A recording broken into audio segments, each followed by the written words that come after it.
बन जाती, मर्यादा का उल्लंघन होता, इसलिए चुरा लिया, बाद में लौटाए।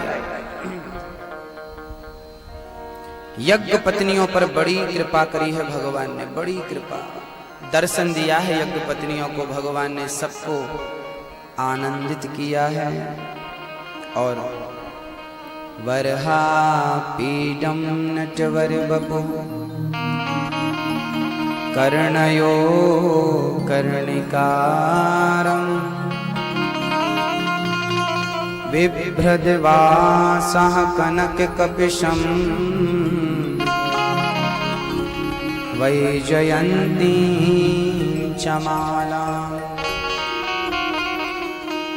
रंध्रान् वेणोरधर सुधया पूरयन् गोपवृन्दैर्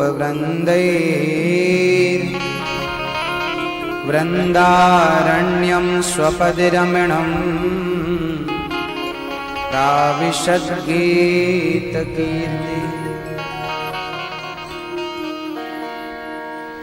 आज यमुना के पावन तट पर खड़े होकर भगवान ने बड़ी अद्भुत सुंदर बांसुरी बजाई। वृंदावन बंसी बजी मोहे तीनों लोक, वे तीनों मोहे नहीं रहे काहे की ओट। सती न मोहे सत्य से शेष श्रवण विनहीन, वेद न मोहे ज्ञान से ये तेरे आधीन। आज भगवान की बांसुरी जब बजी है,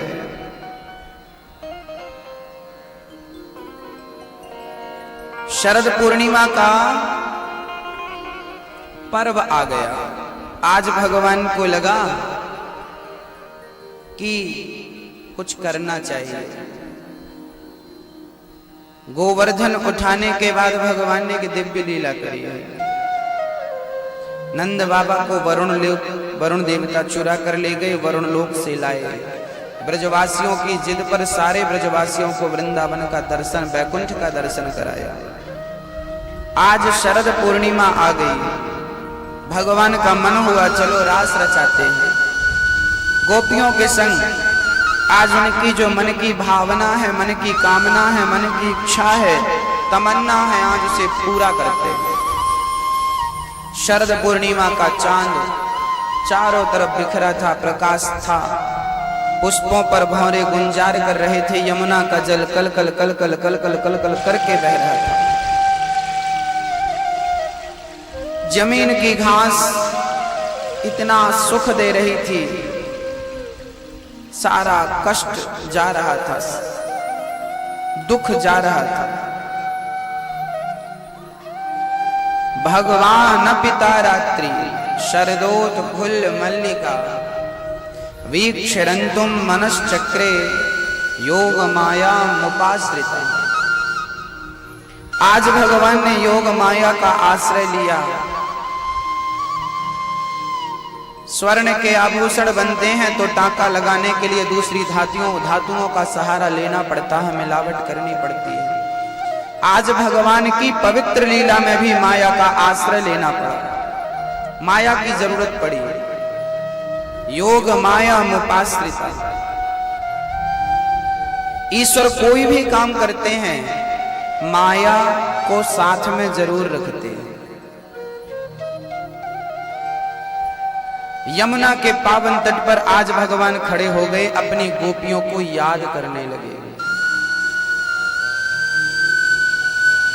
गोपियां काम में बिजी थी, कोई गाय दोह रही थी, कोई बच्चे को दूध पिला रही थी, कोई गाय को चारा डाल रही थी, कोई भोजन पका रही थी, कोई सास के पांव दबा रही थी, कोई बच्चों के संग खेल रही थी। काम में गोपियां बिजी थी। ये गोपियां हैं। काम बहुत था, जैसे आपको होता है। गोपियां काम करते हुए ही भगवान को याद करती थी। भगवान को याद करने के लिए ना अलग से समय निकालने की जरूरत नहीं पड़ती। अलग से समय निकालो ना। काम जो कर रहे हो वही काम करो, अलग से कोई समय नहीं। वहीं रहो, उसी काम में रहो। झाड़ू लगा रही हो तो झाड़ू लगाओ, लेकिन झाड़ू लगाते समय भी अपने भगवान को याद करो, स्मरण करो, चिंतन करो।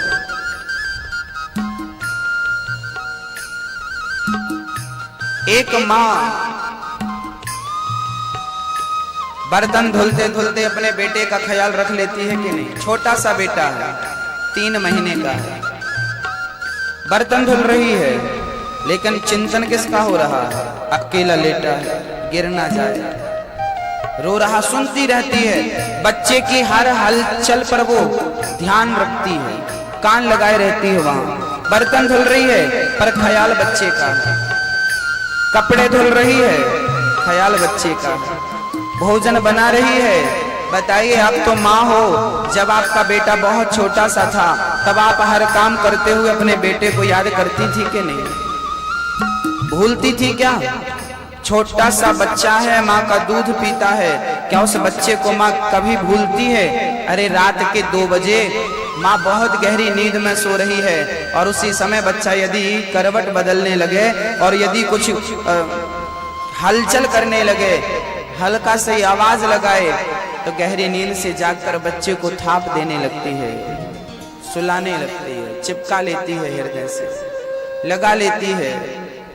कितना प्रेम है उस माँ का। रात को गहरी नींद में सोते हुए भी माँ अपने बच्चे का स्मरण रखती है कि नहीं? बोलो हाँ या ना? हाँ हाँ। एक माँ हम सबकी गुरु है। हमारा गुरु कौन? हमारा गुरु वो माँ है, जो माँ दिन हो रात हो बराबर बच्चे का स्मरण रखती है, बच्चे का ख्याल रखती है, एक पल के लिए बच्चे को नहीं भूलती। ऐसे ही चाहे दिन हो चाहे रात हो, एक पल के लिए भी अपने भगवान को ना भूलना, यही भक्त की सबसे अच्छी आदत होनी चाहिए और यही है सबसे उच्च कोटि की भक्ति। भगवान को ना भूलना सबसे अच्छी भक्ति है। जैसे माँ बच्चे को हर पल याद रखती है, हर पल बच्चे की सेवा में लगी रहती है। केवल सुबह या केवल शाम ऐसा नहीं है। सुबह हो, शाम हो, दोपहर हो, कोई फर्क नहीं पड़ता, वो अपने बच्चे की सेवा में मस्त है, ख्यालों में डूबी है, चिंतन में है, बेटे को पुचकार रही है, प्यार कर रही है। बस ऐसे ही दिन हो रात हो, सुबह हो शाम हो, कैसा भी वक्त हो, कहीं भी हो, स्मरण भगवान का। गोपियां आज काम में लगी थीं, लेकिन भगवान को याद था कि हमारी गोपियां हमें नित्य याद करती हैं, आज हम उन्हें याद करें। यमुना के तट पर खड़े होकर भगवान ने बड़ी सुंदर बांसुरी बजाई, बड़ा अद्भुत दर्शन है। गोपियां काम में बिजी थी, तभी भगवान ने गोपियों को पुकारा, राधा, ललिता, विशाखा, चंद्रवती,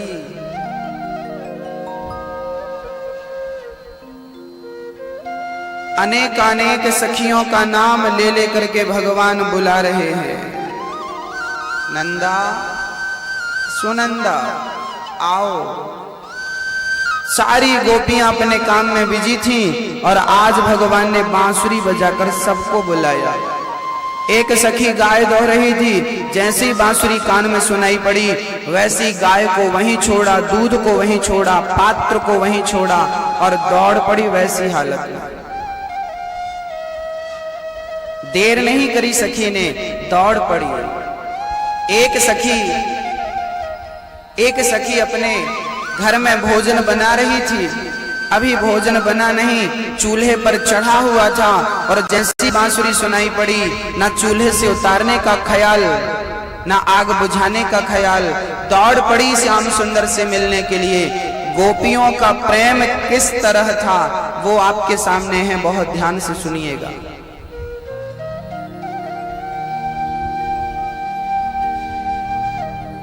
गाय का दूध वहीं छोड़कर कृष्ण से मिलने चली, भोजन बना रही सखी भोजन को छोड़कर कृष्ण से मिलने चली।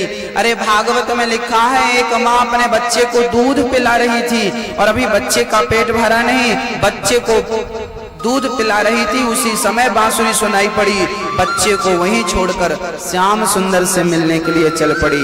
जमाने का काम करना कर्म हो सकता है, लेकिन भगवान का भजन करना कर्म नहीं है, ये तो हमारा धर्म है। धर्म के लिए कर्म छूटे तो छोड़ देना चाहिए। वैसे कर्म छूटता नहीं है, क्योंकि बच्चे को छोड़ करके कृष्ण से मिलने गई, वो भी कर्म ही था। लेकिन भगवान गीता में कहते हैं सर्वधर्मान परित्यज्य माम एकम शरणम व्रज, संसार के कार्यों का, संसार के विषयों का, संसार के कर्मों का त्याग कर और मेरी शरण में आ। अब विचार करिए, कल्पना करिए कि जिस माँ ने अपने दूध पीने वाले बच्चे को छोड़ा होगा, वो माँ कैसी होगी। क्या कोई माँ अपने दूध पीने वाले बच्चे को छोड़कर जा सकती है? कथा सुनने भी नहीं आ सकती, वो बच्चा छोटा है, दूध पिलाना है, वो कथा में भी नहीं आ पाती। और गोपियां बच्चे को छोड़कर कृष्ण से मिलने चली गई। कितना प्रेम रहा होगा। ये बात सुखदेव जी ने क्यों कही? इस बात से पता चलता है कि गोपियों का प्रेम किस कोटि का था। प्रेम जब अनंत हो गया तो राम राम संत हो गया। वेद पुराण कितनी भी कथाएं सुन लो, कितनी भी भागवत सुन लो, कितना भी अच्छा कर्म कर लो, लेकिन भगवान से प्रेम नहीं हुआ तो सब कुछ व्यर्थ है।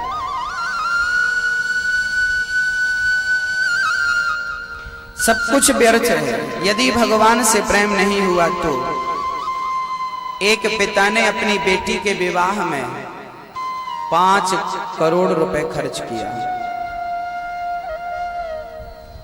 2 करोड़ रुपए कैश दिया लड़के को, 1 करोड़ की बढ़िया गाड़ी दी और करोड़ों रुपए का बढ़िया डेकोरेट पार्टी दी, बढ़िया महंगी से महंगी व्यवस्थाएं। एक पिता ने अपने बेटी के विवाह में करोड़ों खर्च किया और बेटी जब विदा होके ससुराल गई तो पता चला कि जिस लड़के से विवाह किया है वो लड़का तो इस लड़की से प्रेम करता ही नहीं। लड़की इतना दहेज लेकर आई पर अपने पति को देखती है तो पति उसकी तरफ देखता भी नहीं। वो प्रेम किसी और से कर रहा था, किसी और से उसका प्रेम था।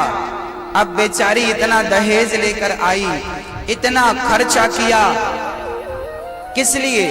ताकि मेरी बेटी का जो होने वाला पति है वो इससे बहुत प्यार करे, हमारी बिटिया बहुत सुखी रहे। इस सपने को देखकर लड़की के पिता ने इतना खर्चा किया था, लेकिन लड़का तो प्रेम ही नहीं करता। अब बताइए, सारा दिया हुआ दहेज, की गई मेहनत सब व्यर्थ हो गई कि नहीं? बोलो बोलो मेरी माँ, सब व्यर्थ है, क्योंकि लड़का प्रेम नहीं करता। जैसे वो लड़का अपनी पत्नी से प्रेम नहीं करता, दहेज इतना लेकर आई तो सारा दहेज व्यर्थ है, सारी मेहनत व्यर्थ है। ऐसे हमने बड़ी पूजा करी, बड़ा पाठ किया, बड़ा यज्ञ कराया, सोने के बर्तन में भगवान को भोग लगाया, सब कुछ किया, लेकिन भगवान से प्रेम नहीं हुआ तो सब कुछ करना व्यर्थ है।